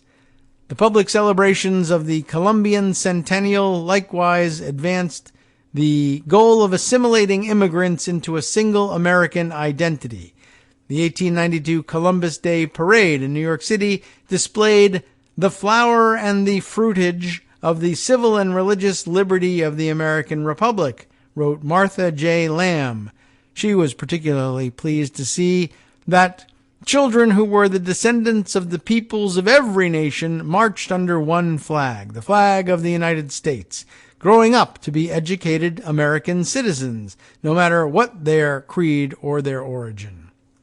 Or rather, what might be their creed or origin. But neither Italians nor Catholics were prepared to cede such a powerful symbol of their own identity any more than they were willing to abandon their own particular heritage and beliefs. They wanted Americans to be treated equally, whether of Irish, Italian, or Anglo-Saxon descent. They pushed for a new form of American identity, pluralistic enough to allow their children to retain their own creeds and origins and still be accepted as patriotic Americans. All right. At the forefront of the struggle came the Knights of Columbus, founded in 1882 as a Catholic alternative to the popular fraternal orders of the day. Its first generation of members was almost exclusively Irish. Yet they took Columbus as their namesake, embracing the appeal of America's most popular Catholic as a means of forging a cohesive Catholic community. In grand Columbus Day parades, they asserted their own patriotism and respectability, proudly affirming that good Catholics could also be good Americans. Out in Colorado, an Italian immigrant named Angelo Noce, that's N-O-C-E, I'm guessing at the pronunciation, relentlessly pushed legislation to transform the local observances of the Italian community into a formally recognized holiday. In 1905, he succeeded. There was nothing remotely like it on the civic calendar of the era. The governor's proclamation declared Columbus Day a day upon which may be gratefully recognized, like one word maybe rather than two. That's interesting. A day upon which may be gratefully recognized the patriotic Americanism of the Colorado Italians, whose generosity prompts them to present to the state an emblem of appreciation for the services to mankind of one of their countrymen, and a material evidence of the good citizenship of those Americans who belong to the same race as he did. Still kind of weird. Local papers celebrated it as an important step in combating prejudice and bigotry, but it was much more. It served as a formal acknowledgement that immigrants could preserve their own ethnic identities and simultaneously embrace their new nation. 2 years later, it became a statutory holiday. Over the ensuing decades, the Knights of Columbus pressed the cause in other states with widespread success. In 1934, Congress voted to recognize Columbus Day as a federal holiday. The success of the Catholic and Italian communities in laying claim to the great discoverer, and with him to their own place in the New World, led others to follow suit. Some Jews suggested that Columbus had been financed or accompanied by Marranos.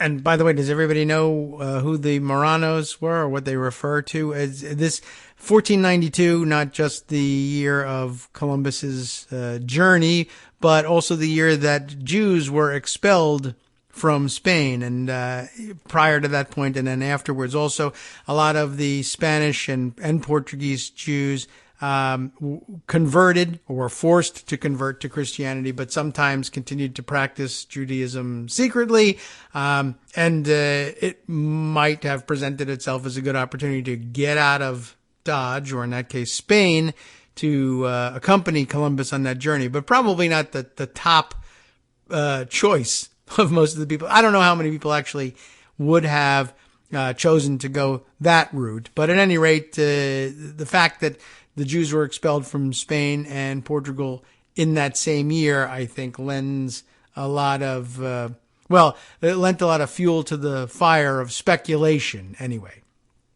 So now back to where we were in the story. I'll just start that paragraph over again. The success of the Catholic and Italian communities in laying claim to the great discoverer, and with him to their own place in the New World, led others to follow suit. Some Jews suggested, remember, that Columbus had been financed or accompanied by Marranos, M-A-R-R-A-N-O-S, if you want to look it up, although there's a link here in the article if you like, or even that Columbus himself was secretly Jewish. No, others replied, Columbus was actually Greek, Catalan, Portuguese, Polish, or even Norwegian.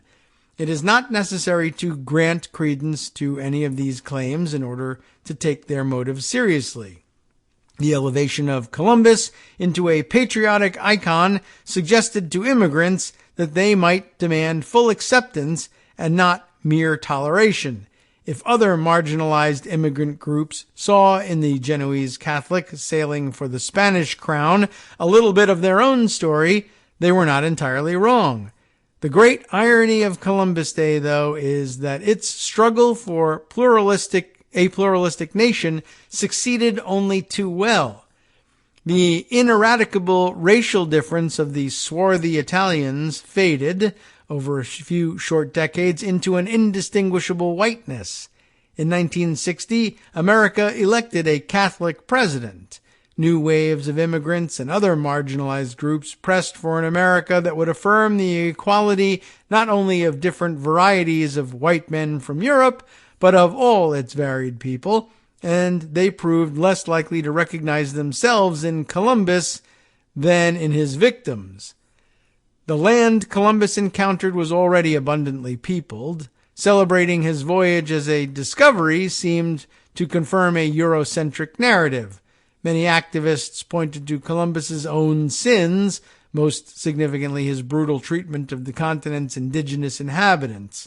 Others broadened the attack to encompass the subsequent centuries of abuse visited upon native peoples and the varied flaws of the nations created in his wake. His critics transformed Columbus into the paradigmatic dead white male, a symbol of the limits and cost of American opportunity. Just as the 400th anniversary of his arrival once galvanized celebrations, the 500th anniversary crystallized this opposition. Columbus represents fundamentally the beginnings of modern white racism and the construction of racial identities in the United States, charged historian Manning Marable in 1992. In Denver, where the legal holiday began, American Indian movement activists poured fake blood on a statue of Columbus in 1989, setting the model for nationwide protests. They capped several years of escalating protests by shutting down the, look at this word here, cinquecentennial, which I thought, 500 would be, we had the quincentennial, but this is cinque, like Italian cinque, 5.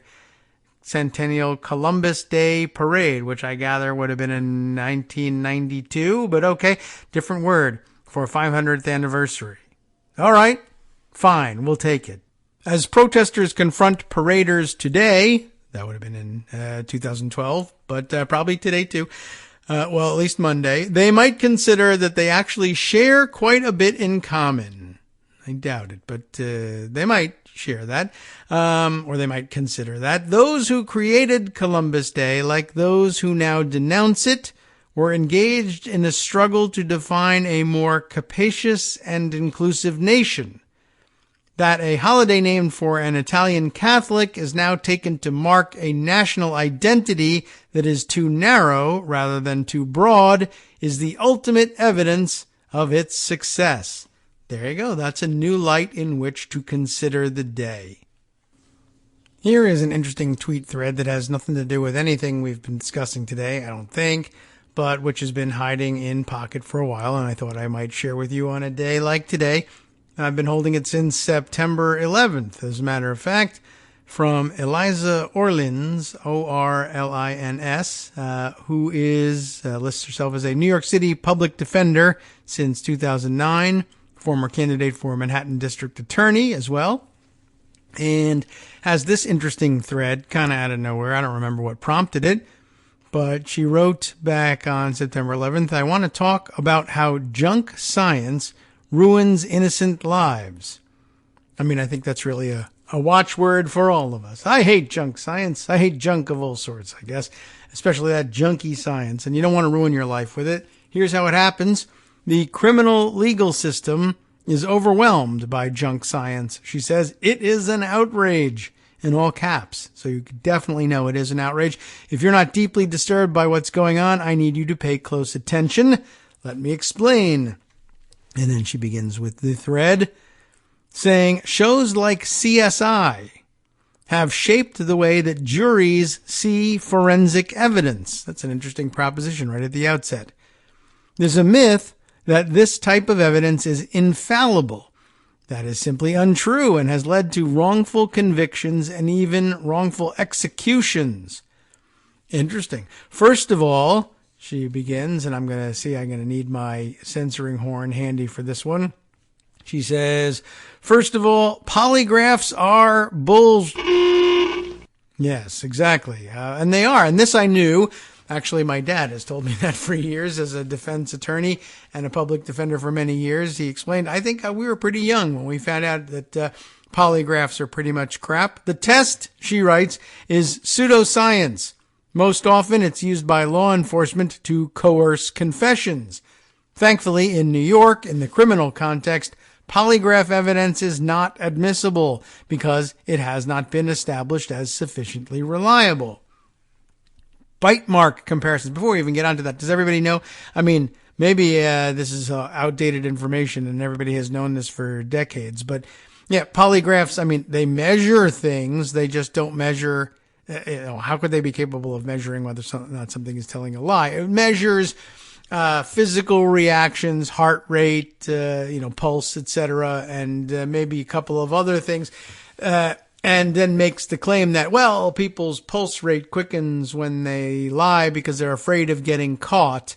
And, there's any number of reasons why your pulse rate may be quickening, like, for instance, that you're having to take a polygraph test in a criminal context, but there's nothing that connects that to likelihood of telling the truth. It's just a supposition, and people have gone along with it for I don't know how many years, and not everybody knows that apparently, or maybe everybody learned that in the past 30 years, and I just didn't notice that everyone had already learned it. But anyway, there's more. Bite mark comparison. I thought this was interesting. Bite mark comparison evidence is finally being seen as what it is, pseudoscience.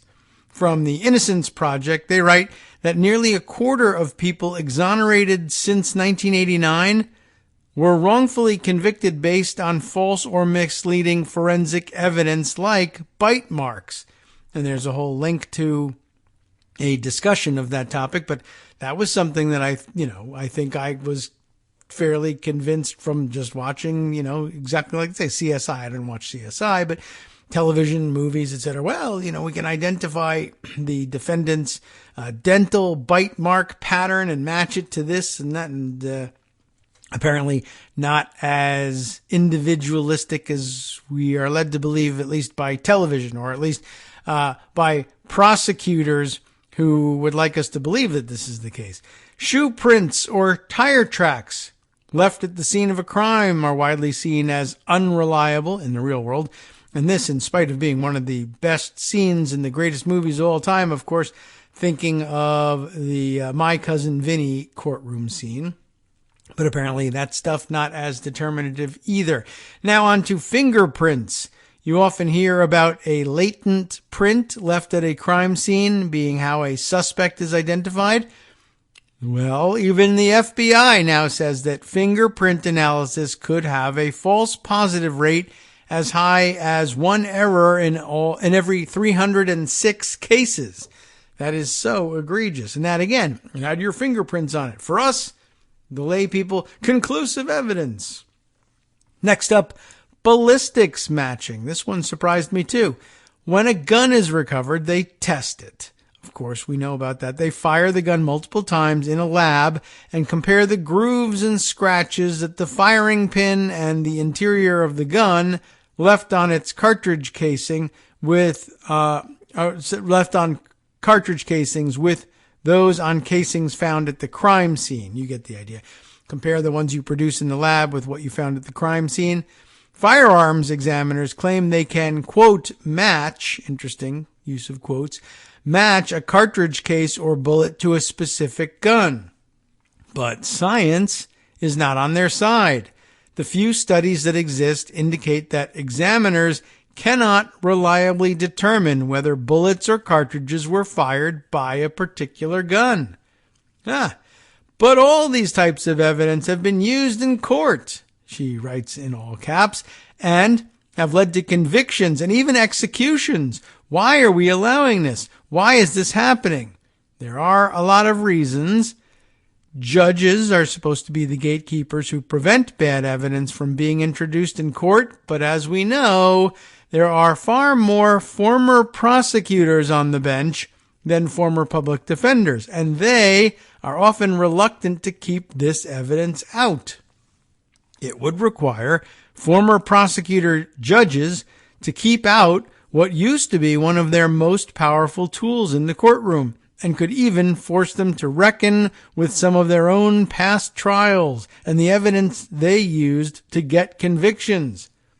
But also, as with many things, you need to follow the money. This model has created an opportunity for profits. There are so many who stand to benefit from the admissibility of junk science in courts: corporations, agencies, institutions, individuals, and more. And I have a feeling she could go on forever, but then she says, let me end this by saying there are people out there who are hostile to reform and hostile to science, but we have to fight back.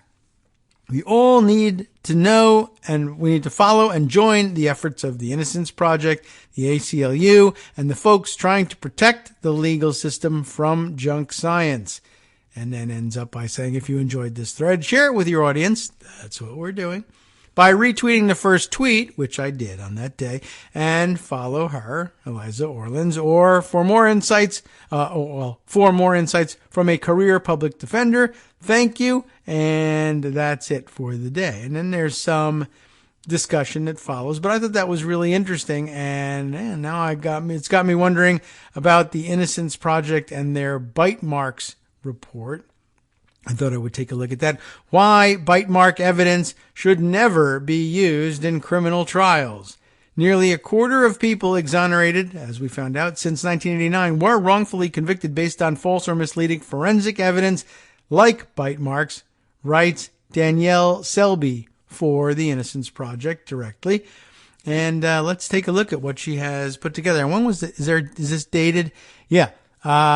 April of 2020, April 26th, 2020, to be more specific. And let's read a little bit of that. In May of 1992, Noxubee County, Mississippi, I don't have any idea whether I've pronounced that correctly or not, was rocked by the discovery of the body of 3-year-old Christine Jackson in a creek about 500 yards from her home.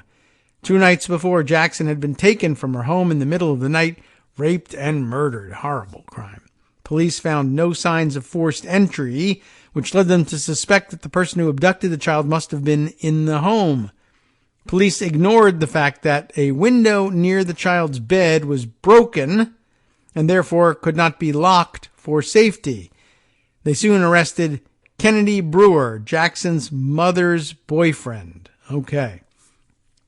Though a semen sample was recovered from the girl's body, it was insufficient for DNA testing at the time, so the prosecution focused on the 19 marks found on the child's body, which medical examiner Stephen Hain said he believed to be bite marks. Hain called on Dr. Michael West, a forensic odontologist, to examine the marks on the girl's body. Dr. West was certain that the marks on Jackson's body came from teeth, and that those teeth indeed and without a doubt, that's a quote, belonged to Brewer. In fact, Dr. West matched Brewer's teeth to the marks on Jackson's body and excluded all other potential sources, a degree of certainty that is simply impossible because bite mark evidence has never been scientifically validated. Didn't know that, right?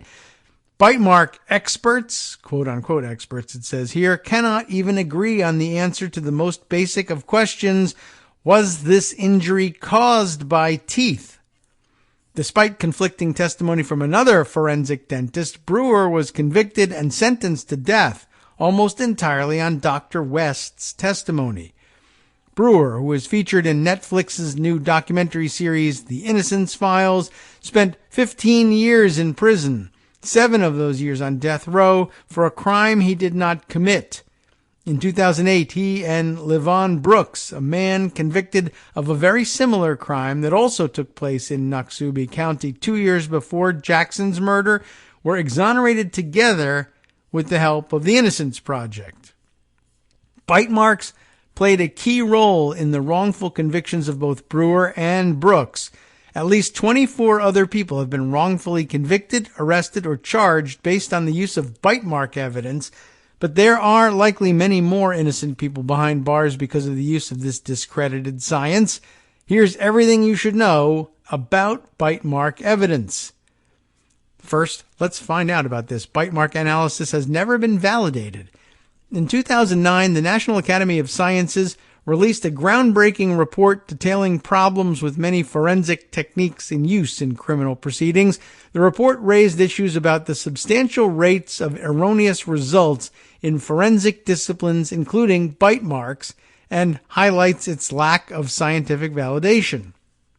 6 years after this report, Drs. Ian Priddy and Adam Freeman, the former president of the American Board of Forensic Odontology, or ABFO, alarmed by an uptick in wrongful convictions based on bite mark analysis, set out to determine whether they could establish the reliability of their work. They carried out a study which asked ABFO certified dentists to use a decision tree to analyze sets of bite marks, some from their own case files. Among other basic questions, they were asked to determine whether they were looking at a bite mark, something suggestive of a bite mark, something that was not a bite mark, or whether they had insufficient information to make a determination. In all but a few cases, participants could not agree on whether or not they were looking at a bite mark. That was so horrifying. If experts can't agree on the answer to that initial question, is this or is this not a bite mark, that should trouble anybody, Dr. Freeman emphasized. After years of practicing bite mark analysis, Dr. Freeman decided that day to stop. Unlike Dr. West, who consistently used definitive language in proclaiming injuries to be bite marks on multiple occasions, Dr. Freeman said he never once felt comfortable enough to testify about the probability of a bite mark match in any case. Dr. Freeman continues to work as a dentist and forensic odontologist, examining teeth and dental records to help identify bodies in cases such as mass disasters. and testifying in court about the lack of scientific validity underlying bite mark evidence. He also appears in the Innocence Files. But Dr. Freeman hasn't been the only one to reject the use of bite mark analysis. Dr. Priddy, Dr. Cynthia Brozowski, and many other forensic dentists have also come to reject the discipline as unreliable. Additionally, the Texas Forensic Science Commission called for an end to the use of bite mark testimony in criminal trials in 2016 after conducting a 6-month investigation into its usage and determining that it does not meet the standards of forensic science. The move came after the Texas Court of Appeals vacated the murder conviction of Stephen Chaney, whose wrongful conviction was based nearly entirely on bite mark evidence. Still, bite mark evidence continues to be admissible in courts across the country. The problem with bite marks is the next section here. The human dentition, the way in which our teeth are arranged, has not been proved to be unique to each individual. But more fundamentally, the problem with using bite marks on bodies to identify perpetrators of crimes is that skin is a terrible recording medium for a bite mark. In the Brewer case, Dr. West not only wrote in his report that the marks on the victim's bodies were human bite marks, but that he was sure they belonged to Brewer. As explained in the Innocence Files, the marks were likely left by a crawfish that bit Jackson's body after she was left in the creek. Eesh. It's hard to determine the source of marks on a body because what we're looking at isn't actually a bite mark indentation. We're looking at the bruise that's left over, Dr. Freeman explains. And a bruise doesn't exactly approximate the teeth that made it because bruises are diffuse areas of blood under the skin. And some people bump into things and bruise easily and others don't. He added that skin is elastic, and this elasticity varies depending on how much fat a person has in their body or how old they are. Skin also holds tension and releases in different ways as you move, which would affect the impression teeth might leave on a person. This means that if the same person bit two different people, the impressions or bruises they would leave wouldn't necessarily match. And the way that these factors impact bite marks have never been studied among living people and likely never will be. You're never going to get approval to do a study where you say, I'm going to bite 1,000 people, and some of those people are going to have cancer or diabetes or sickle cell anemia, and some of those people are going to be black, and some white, and some Greek, Dr. Freeman said. And it's probably true there. So why is bite mark evidence still being used? The scientific evidence is really clear that bite mark evidence can never be used, Innocence Project Strategic Litigation Staff Attorney Dana Delger said. But what we see in bite mark cases, what we see in discredited science cases generally, is that there's an extreme mismatch between the law and science and how they work together in the law. Courts generally look back at the previous decisions of other courts for reference when determining how to apply law, Delger explained. The notion is that the law shouldn't really change very much. If that was the law yesterday, then it should be the law today, and it'll be the law tomorrow. It doesn't happen anymore. But anyway, that isn't how science works at all, she said. Science changes rapidly with new information and research, but laws do not. That is one of the major hurdles in keeping bite mark comparison evidence out of criminal proceedings. And despite the rising chorus of voices in the scientific community and beyond calling out the unvalidated use of bite marks, some continue to believe in bite mark evidence, and the ABFO still supports its use. That kind of recalcitrance can make it really hard to fight the battles we need to fight to exonerate our clients, Delger said. Eddie Lee Howard is one of those clients. Howard was convicted in the 1992 rape and murder of an 84-year-old woman in Mississippi. Though he always maintained his innocence, he was convicted in 1994 and sentenced to death. Howard's conviction was largely based on the testimony of Hain and Dr. West, the same so-called experts who testified in Brewer's case. Initially, Hain did not report seeing bite marks on the body. However, after then District Attorney Forrest Allgood also the prosecutor in Brewer and Brooks's cases, identified Howard as the primary suspect in the case. Hain said he had seen marks that could be bite marks. The victim's body, which had already been buried at this point, was then exhumed and examined by Dr. West, who proclaimed that the marks were indeed bite marks and that they matched Howard. Just 2 years later, Dr. West became the first person to be suspended from the ABFO, and by 2006 he was forced to resign from the American Board of Forensic Pathology.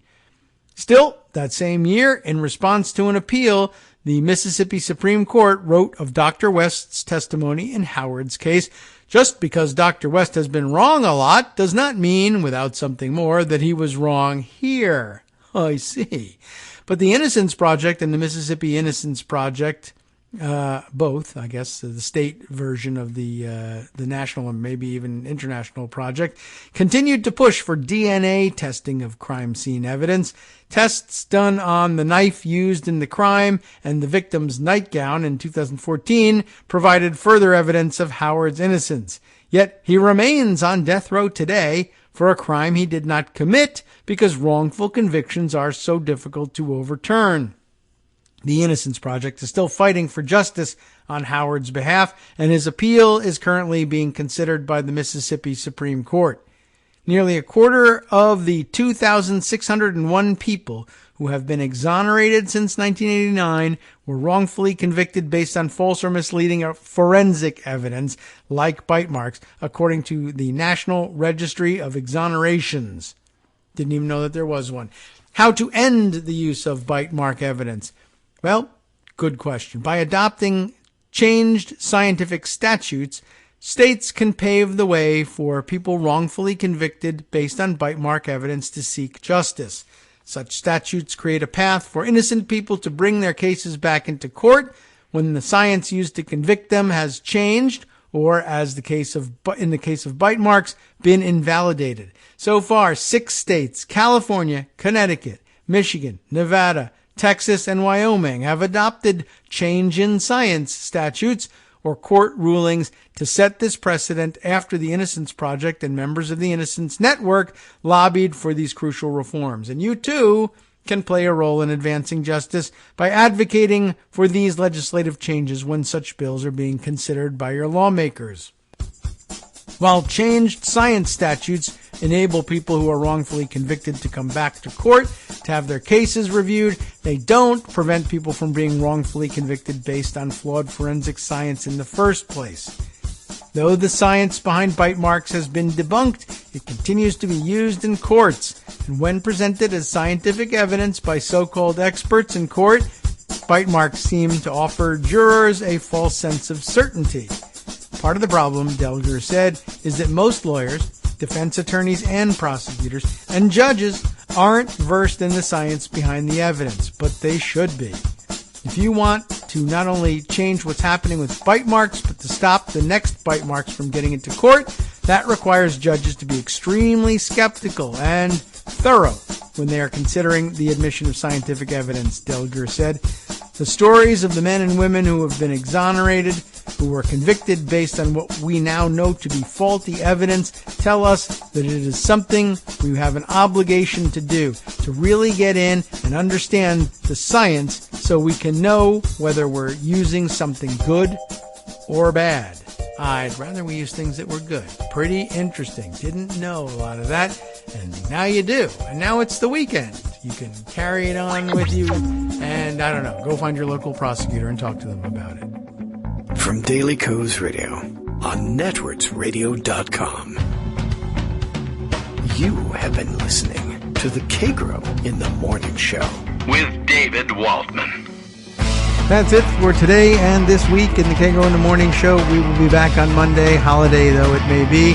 So take care and have a good long weekend. Even if you don't enjoy venerating Christopher Columbus, we hope you enjoy the weekend anyway. See you then. Take care.